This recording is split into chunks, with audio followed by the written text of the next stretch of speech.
And good afternoon everyone, welcome to an SOE Reforged replay. We're back at Edoras. I'm making this Edoras week because I've got a few Edoras replays I want to get done. Today's replay comes from MSQ2 and his ally is Newbie 1.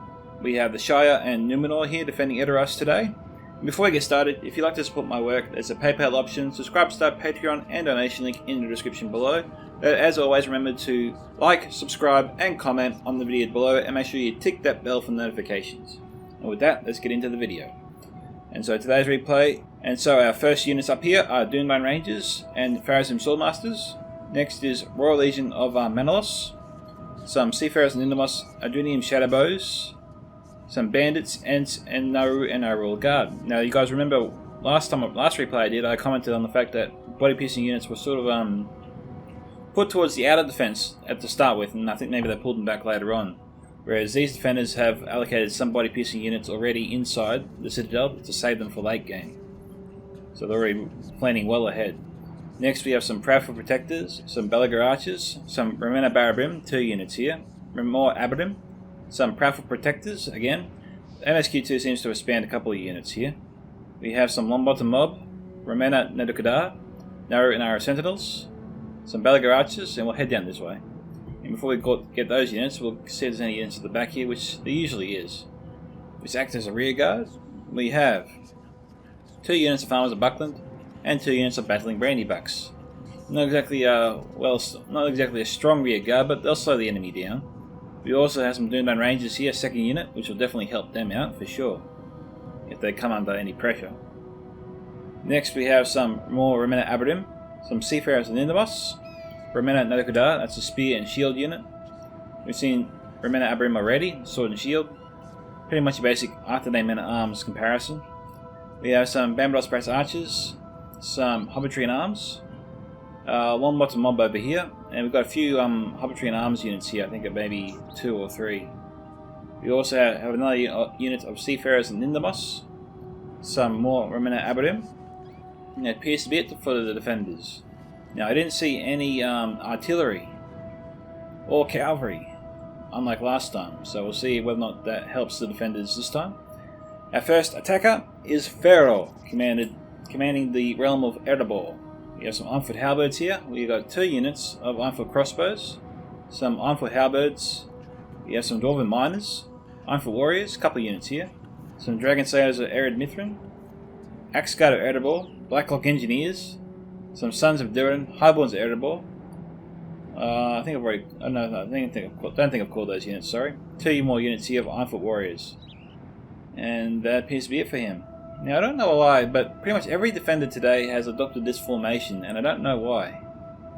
Because although some cavalry is brought sometimes, I mean, this won't really help, you wouldn't think. Anyway. Our next attacker is Mirkwood, commanded by Telperion, and he's got some Ents here, some Spears of Emendura, looks like 4 units here, some High Spearmen. Now it looks like that Telperion has opted not to upgrade any of his units with the armor upgrade. Had he did, these units would look like the elves of Mirkwood from the Hobbit trilogy. He's probably opted to do this to bring an additional unit, or maybe give his other units attack bonuses instead, but I think the more likely choice is he just chose to bring another unit of maybe Spears of Emendura or Blades of Emendura, thinking that would help him more. And it might. We'll see. He has some High-Ping Archers, 2 units here, some Elder Cancel, Javelins, some High Earth Sword and Shields, 2 units here, Blades of Emendura, Elven King's Palace Guard, and as I said before, 2 units here of High Earth Spearmen, and that appears to be it. And our final attacker today is Dwarves of Khazad-dûm. Struth, the attackers are up against some really tough opponents. And our final attacker today is Dwarves of Khazad-dûm, commanded by Baywin and Struth. The defenders are up against some really strong factions today. 2 Dwarven armies. We have some First Legion Pikes, some Sons of the Fallen, Mithril Guard, Legion Bodyguard, mercenary guildsmen. These guys look really like the odd ducks out here. We've got heavily armed dwarves either side, and we've got a single mercenary unit of men that would be pulverized if they tried to fight them. We have some 3rd Legion infantry, 3 units here, 2 units of 4th Legion shield guard, and 3 units of warriors of Khazad-dûm. Over here we have some Iron Watch of Meridemir. Now these guys pretty much are the mortars. You can think of them as mortars from World War II. They lob their shots over, they come down, and they have a splash damage attack. Now I like these guys in the patch for the RP Reforged, because when they fire their lobs, it actually comes down and knocks the enemy on their ass. It seems like, sorry, when the bolt comes down, it impacts the ground like a grenade and just explodes and knocks units on the ground. It doesn't kill all of them, but it does knock units on the ground and has a sort of catapult sound as well, so they're definitely a much cooler unit with the hotfix. So hopefully that comes out for them soon in 0.97 here. We have some all kinds of Khazad-dûm finally, and that appears to be it. So let's get this replay started. Enjoy! Now we will do a small cut here, as I think the attack is far away right now because no one is actually moving as of yet. So we'll come back soon. Alright guys, we are back. Pharaoh is trying to snipe some of Newbie One's units, sorry. He's targeting the Seafarers and Indamos. As you can see, he's taking some casualties already. We got the attackers so far have just been breaking down the walls.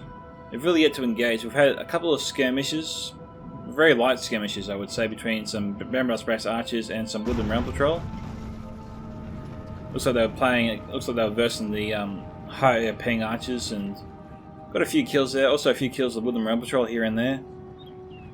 The enemy are through the walls. Fight on. They must get no further.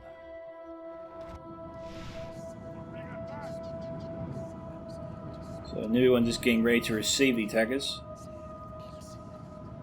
We got multiple battering rams being brought up here from the Dwarven side. Now this is a little bit funny. On the Khazad-dûm side, it looks like Baelwin's just using 1 unit to knock down all these walls, despite bringing 1, 2, 3, 4, 5, 6, 7, 8 separate battering rams. He's only using 1 at a time. I'm guessing he's doing that because he doesn't want to risk being shot at, I suppose. It brings up multiple units to attack the walls, although by breaking down the walls all at once, one would think he'd be able to attack the defenders from 8 different locations at the same time, which would definitely spread out the defense, which is what the attackers want at the end of the day, so they can more easily move into the city. Make it harder for the defenders to cover the extra ground.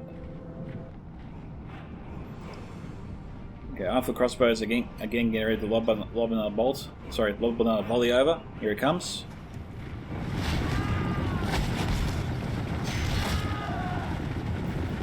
So they're down 75% strength, I believe. So again, we'll do a small cut and come back once the attack really begins. See you soon. Alright guys, we are back. This is some rather large cuts actually. The attackers have been a little bit slow. They've been focusing their attention so far in the battle, just breaking down pieces of walls. We've got multiple holes being knocked down right now. Even right now as I'm commentating, more holes are being knocked down, it would appear. We've got some Belagar archers that were firing in before, just at Dwarven miners. Pharaoh's pulled back his on-foot crossbows to a degree. Woodland Realm Patrol, they're all shooting upwards, which is not a good thing to do. You should halt your units the moment you see them do that. The defenders will be loving this. I always say that your opponent will love it as long as you're lobbing shots. The only time units should lob shots is when you're firing a densely packed mob or you have crossbows. Archers, unless you're using Watchers of the Golden Wood and maybe Elders of the Elven King and maybe the God Helm, you shouldn't really allow archer units to lob their shots over, because odds are they will never hit, or most will actually miss. Those units are the only exception. Finally, Baelwin is the first attacker to move in, which is Mercenary Guildsman, just sort of testing the waters, I think. Blades of Emendura moved in against the Tookish Hunters. Tookish Hunters should lose that actually, pretty much. Now, it looks like the defenders are making a slight mistake here. We have Belagar archers shooting into the backs of Emendura. This is a light tier unit. You shouldn't really waste ammo. These guys will break the moment these guys attack because they're sandwiched and they're already exhausted. The area through the walls. Fight on. They must get no further.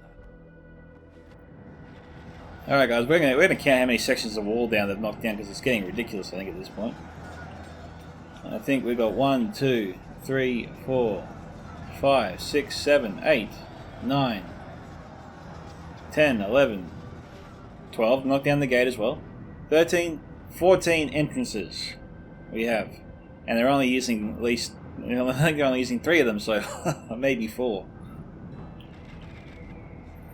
And this has actually prompted the defenders to withdraw pretty much to the top of the hill already.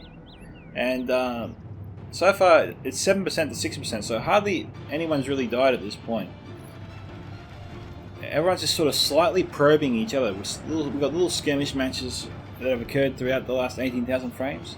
I haven't shown them all because it really is not too exciting, and well, you can see the outcome of all these kills. It's few and far between.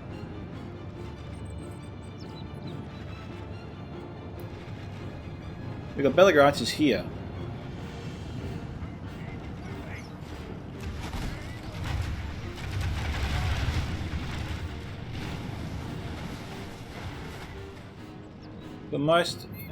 Got most archers shooting with pretty decent accuracy. A couple of them are shooting upwards, mainly because of that hut in the way. Looks like only one's shooting up there, which isn't bad. We've got Seafarers and Enderbots reloading. Not a good idea. Crossbows are in loose formation.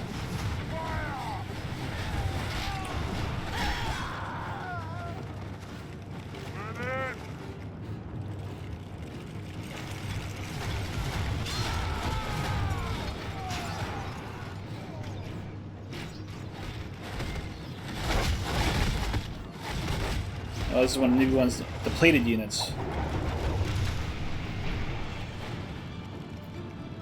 As you can see, he's not getting too many kills there.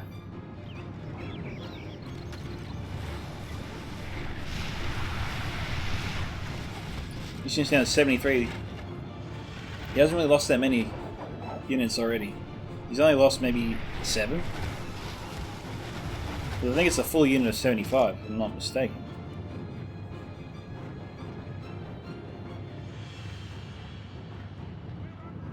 No, I can't see the other unit. It's got to be around here somewhere. Anyway, we'll find them later. They're around, for sure. I think MD1 just put his Seafarers into loose formation. Okay, Warriors guys are moving in now. A couple of units actually. So these hackers are sort of dripping in. Not the best idea. If we're going to send in some light or mid-tier units, you've got to at least send them some archer support, some javelin support. Because, you know, Nubian's just sending his mid-tier units in just to deal with them. The Remeta and Nodokadar should probably be sent in just to help out the Abra and keep them alive longer. We've got Warriors moving up. And the weakness of Warriors, as I always say, are javelins and axe throwers. So you should always save your axes and javelins for dwarves if you're facing off against them. They're the units that are well armoured and very hard to take down. Units always struggle. Normal factions, like all human factions and even elven factions, struggle in a one-on-one fight with dwarven infantry. You got to try and weaken the dwarven infantry any way you can before you charge your own infantry into them. Usually, I'm referring, of course, to archers and all other missile units. So we've got the Ents being sent up already. The Ents were MSQ2's sort of power play, really, to send in to sort of halt the advance of the elites or do damage to the elites. But he sent them already to sort of deal with the... Oh, but hang on, Balin is sending in everything all at once. I know I criticised him for dripping before, but I didn't expect him to go all out. Like, this is where the Enduring Shadowbows will be really needed here. I mean, where are they? We've got Belagar archers here. Q, okay, it looks like everyone is setting up his Adunian Shadowbows. Bloody hell, they're needed now. I mean, look at all these. All these units are so tightly packed. They're a body pissing unit's dream. I'm surprised Baelin risked it, but it might pay off. I think he might get these units to safety. The Adunian bows might get some shots on them, and I stress the word might because it's a bit of a tight angle.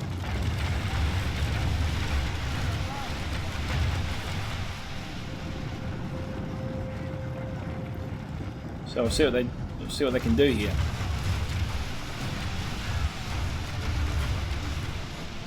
What can they do? Do they have the angle?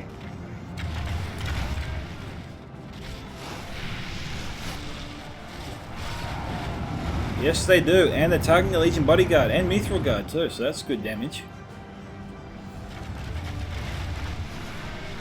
Okay, now firing over here. Ents are almost dead, actually. Now, Baelin's going for the rear. We don't see too many attackers go for the rear straight away, all with such a large army.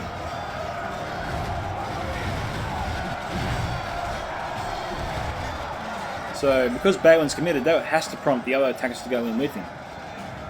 Otherwise, if he gets destroyed and doesn't do a lot of damage to the defenders, it's going to be much harder for the rest of the attackers later on.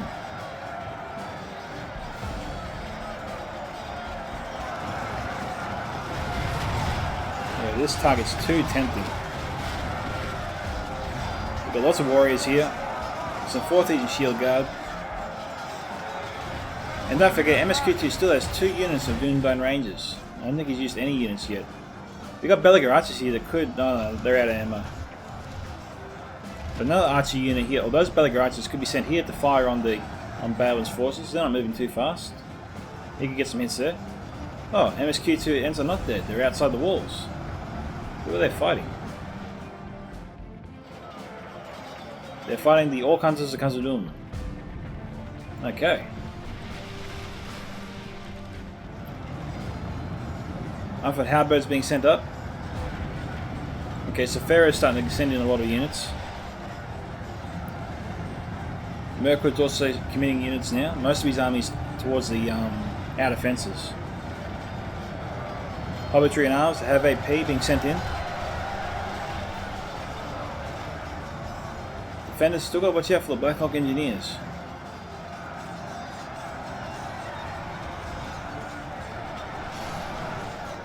You've got Baelin moving around the back now. Sons of the Fallen moving away. I don't understand.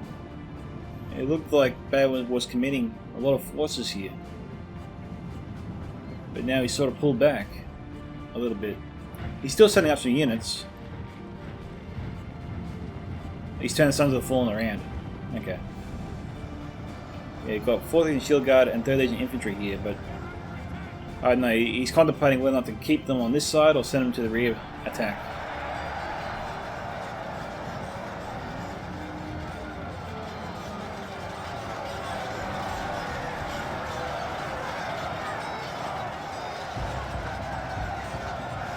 The attackers are working their way up there.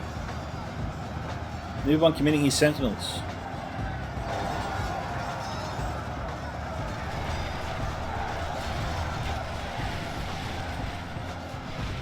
Where are they going? They're targeting the high-paying archers. MSQ2 Ents trying to cause Mirkwood some grief. Mirkwood has his own Ents. We're going to get an Ent-on Ent fight.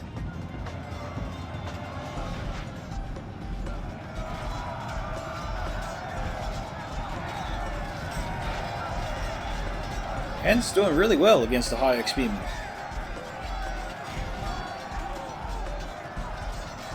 Here you go, a forest civil war.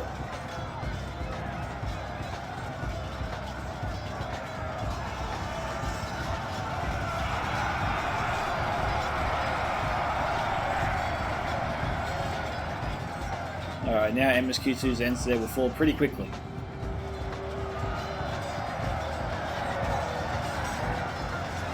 The Sentinels are here, they should hold for a little while, you'd hope. Non-bottom mob is here, but they're facing the wrong direction.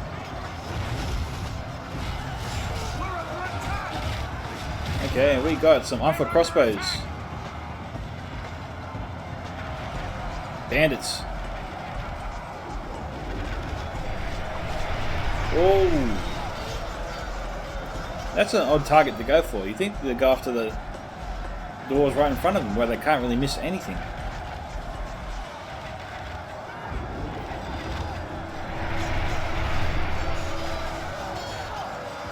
Oh, maybe they're trying to target the armful crossbows. Maybe.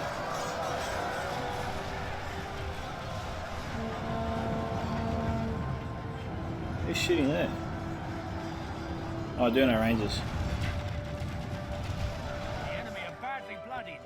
They have lost half their men. Alright, we got Lombot mob. The general lies dead. Oh, okay.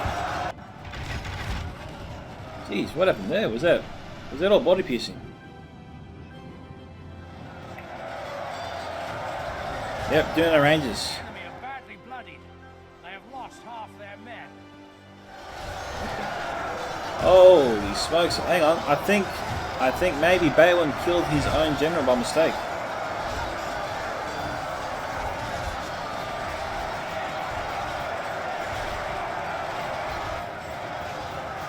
We've got Ramina Barabim firing the back here.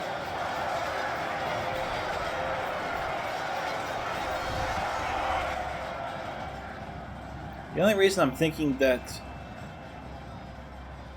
Balin killed his own general is that blood splatter. You know? I can only imagine a bolt from the Mia doing that. Miramir.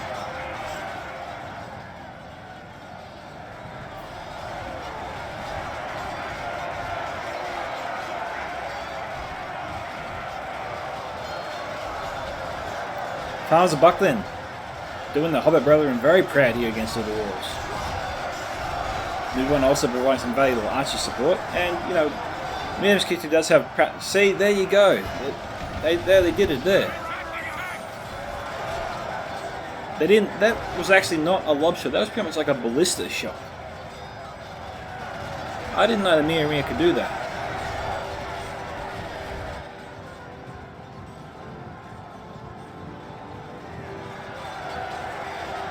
But that's definitely what killed his own general. For some reason they fired directly into the pack.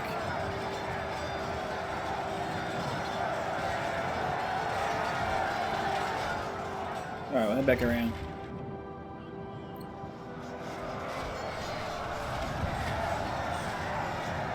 Okay. So Telpiran got past the Nara Sentinels, which are still fighting.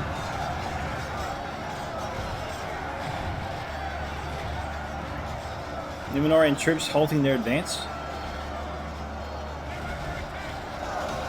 Oh, that's definitely... There you go. Blacklung Engineers.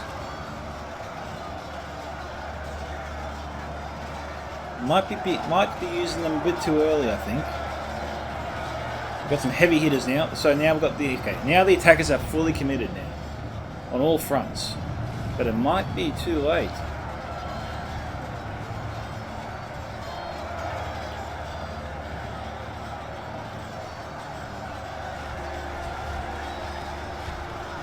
We've got Royal Guard here. They haven't started firing just yet.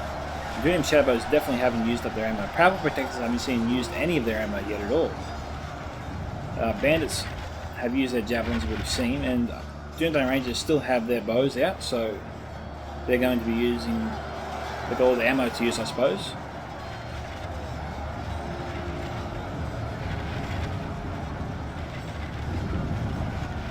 I like the bandits, but you got to remember, you got to halt their fire. Actually, it looks like some of them have their javelins. They haven't used up all their ammo yet. But after every volley, you got to press halt, then fire again. If you just fire and leave them and go somewhere else, they'll march into combat. You don't want that. You want to use up all their javelins. They're very good. And Longbottom Mob, although they throw their rocks, they still do a lot of damage. They really help you out in the fight. As you can see, they're pelting the Sons of Durin.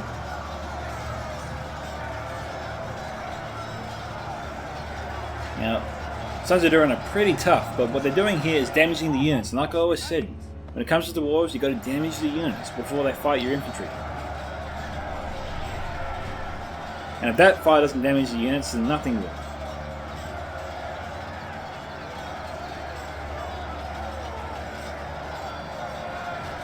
But javelins and axe throwers are key to defeating the dwarves. That and maybe body piercing ranges as well. But I put much more stock in crossbows and javelins than I would before body piercing when it comes to the dwarves. Only half the enemy force remains. Okay, here come the Ents of Telperion. Puppetry arms broke.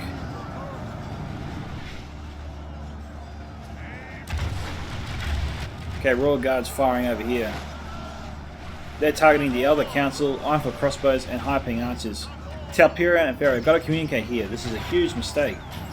They're leaving themselves very vulnerable now to Naruna Royal Guard, which have high damage per shot.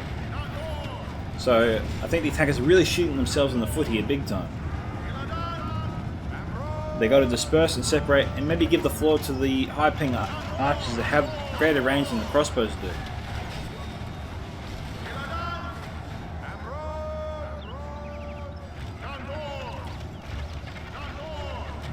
See, the High-Ping archers don't really have a target. They're also shooting over the huts, which does cause a lot of units to shoot up into the air, which you don't want.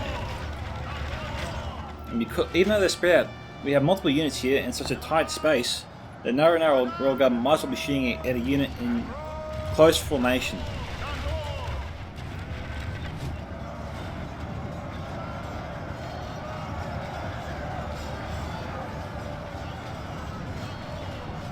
Alright, attackers are making some nice headway over here.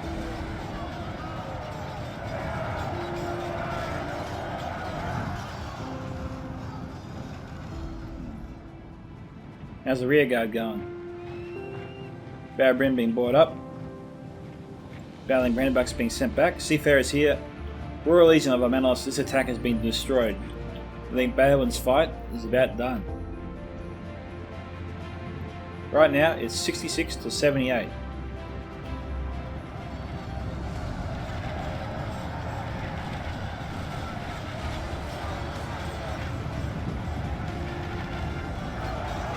The Bombard the mob here, firing their stones at the Obsidian Guard. At least I think they are. We've got Proudfoot Protectors here. Proudfoot Protectors are a really good crossbow unit.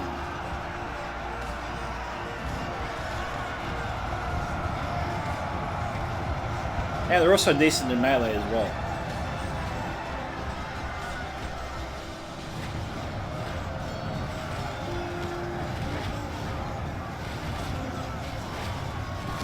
See, some are lobbing their shots over, others are shooting directly into the side of the hill, so maybe it's better off halting their fire because they're not really getting any hits. There's the general here for Pharaoh.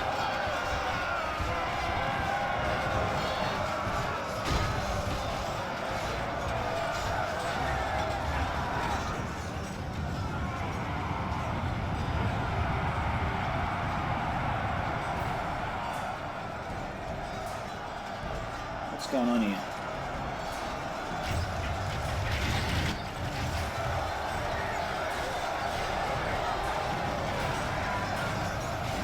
Yeah, we've got the crossbows lobbing the shots over now.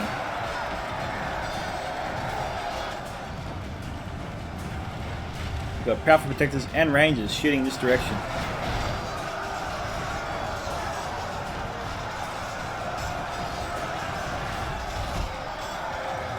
Yeah, it's 71 to 82 now.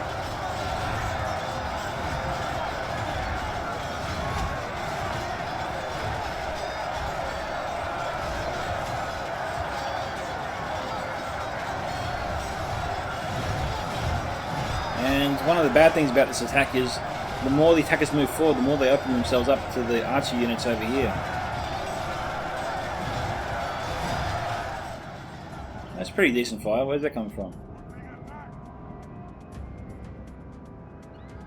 I don't know.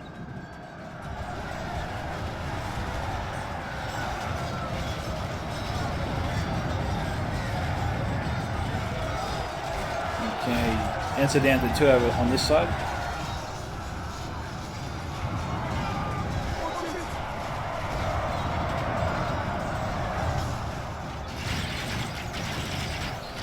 Yeah. This is really going to hurt here.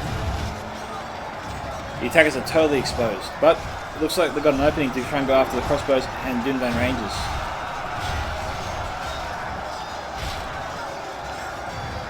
The question is, will they be alive when they get there?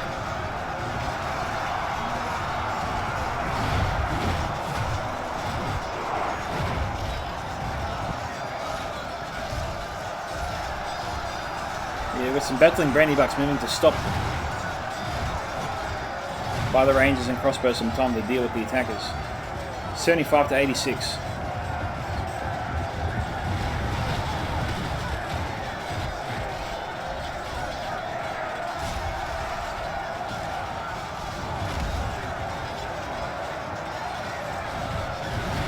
The stones coming in.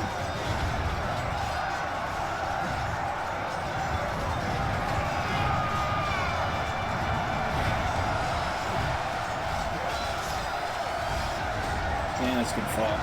Craft, okay, looks like both craft protector units are out of ammunition.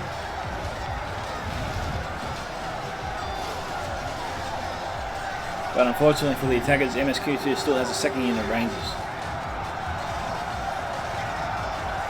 77 to 88, they're holding that 11% advantage. Royal Guard targeting the Elven King's Palace Guard.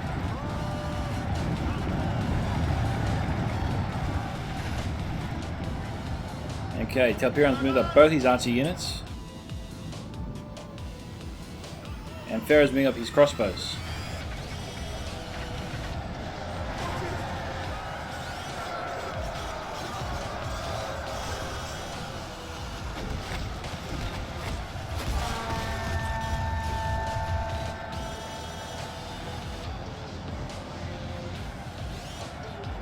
Who are the Rangers are firing at? Okay, they're returning fire on the high-ping archers.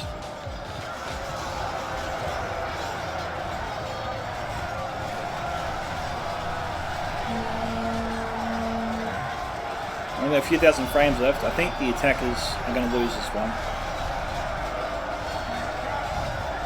Longbottom lobbing their stones into the shield guard, taking them down piece by piece, or dwarf by dwarf.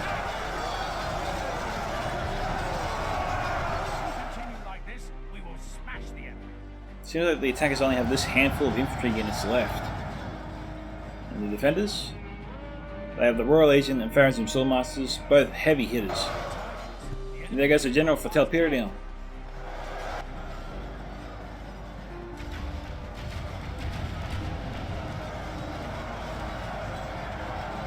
So I think things started to go wrong for the attackers when Balin went in and his allies did not. So there should have been a bit more coordination from all the attackers actually. Won't single anyone out there.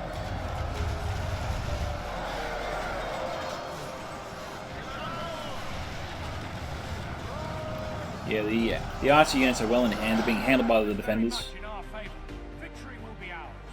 Yep, I agree.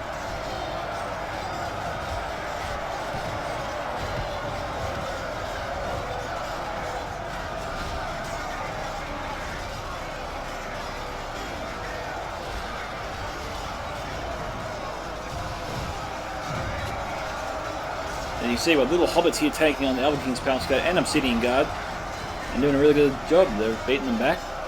There's only a few left. Crossbows. I've done a lot. Okay, most of the Dunedain Rangers here have been killed. Looks like everyone's opting to reserve his units. I don't know why. Just send them all in right now and try and wash over the attack. You're done with it.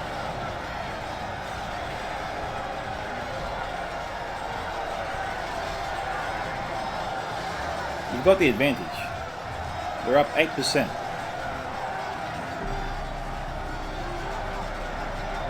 I think we will times 2 speed it.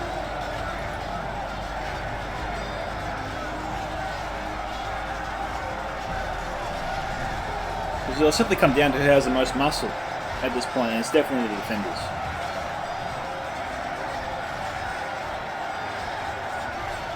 You can see the attacking perimeter shrinking. It's a little semicircle We've lost control of the fort. that's slowly being compressed.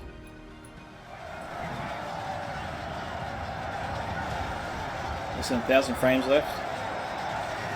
Men are in command of the fort. 87 to 95, Farrads and Sawmasters being sent up.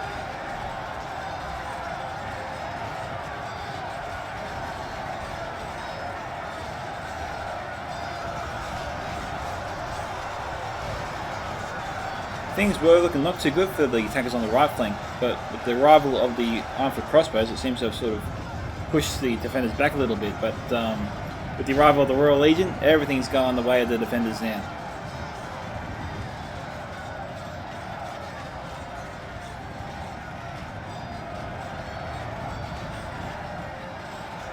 Behold how our cowardly foe runs.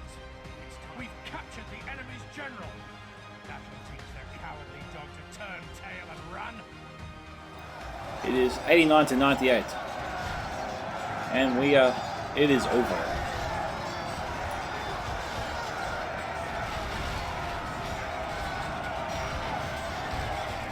Awed by the victory we have won here today. So, congratulations to MSQ2 and Newbie 1 for their victory. Obviously, retreating to the top level instead of trying to hold the outer defences worked well in their favour. MSQ2 got 2,152, Newbie 1, 1,351. Balin on 827, Pharaoh on 1,204, Telperion on 1,279. Now, Balin's got such a low kill count because I think some of his Miramir killed a lot of his decent units, his Mithril Guard and his Sons of the Fallen, and also the Legion Bodyguard as well. I really think the Miramir killed his own general there, obviously by accident. He had no control over that. But yeah, I think the Miramir really worked more against the dwarves than the defenders in this one. Looking at the kill count, Proudfoot Protectors 147, Arbitrary in Arms 129, Longbottom Mob 117, and 231. Ents 124, Doomdown Rangers 213 and 191, so they played a big factor in this battle. And Proudfoot Protectors got 212 here, and just trying to find out the other unit, 147 as I said. So this unit did much better. But the rest of the units did good to excellent, I'll say. So nicely done. So, despite having no artillery, I am impressed with that defense. It was a good job there by MSQ2 and Newbie 1. I did not know the Miramir could fire their bolts like Ballista could. That was a little weird, and would have been really good if it wasn't also going directly into his own men to get to the defenders as well. But in any case, that's what happened. Thank you to MSQ2 for sending in the replay. This is Scouts of Entertainment signing off. Catch you guys in the next one. Bye.